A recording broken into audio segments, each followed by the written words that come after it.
para ibu-ibu kemudian mensupport saya.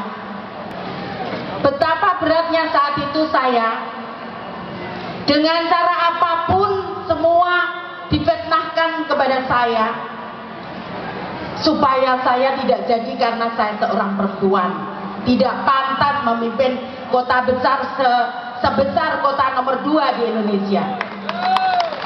Bapak Ibu sekalian, kemudian saat itu saya bisa membuktikan. Saat itu semua tidak yakin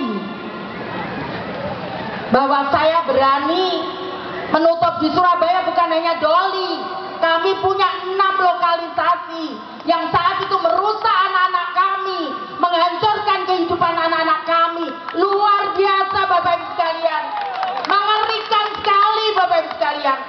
Tiap minggu saya menemukan anak-anak kena kasus trafficking.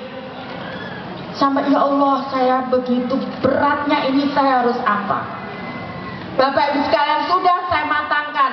Semua saya yakinkan semua pimpinan di kota Surabaya bahwa ini harus ditutup. Kalau kita mau menyelamatkan Surabaya, maka ini harus ditutup. Bapak Ibu sekalian, pimpinan satu persatu saya datangi, dan kemudian mereka sepakat dengan saya. Di tengah perjalanan Bapak Ibu sekalian, apa yang terjadi? 2 kepala dinas saya yang di garda depan saya datang ke saya. Bu, mohon maaf. Kenapa? Kamu tidak berani?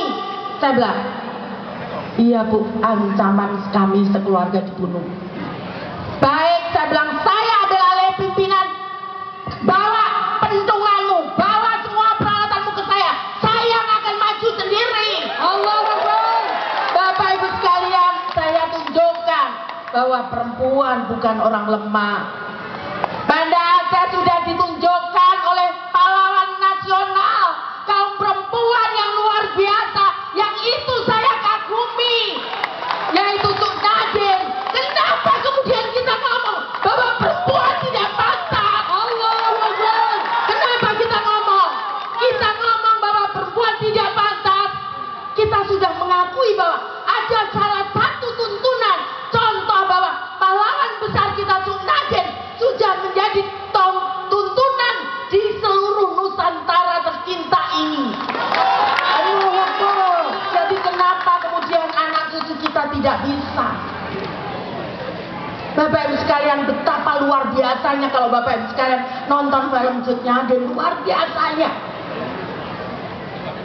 Kita sudah diberikan contoh itu. Kenapa kemudian sekarang kita berubah?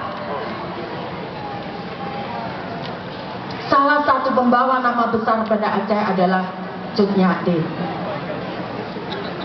Kenapa kemudian kita berubah?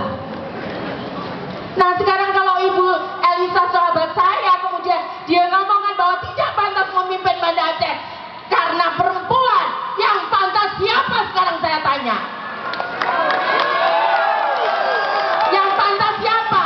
Apakah waktu kurang membuktikan kemarin-kemarin Bapak Ibu sekalian? Saya dengar sendiri, bukan dari Bu Elisa.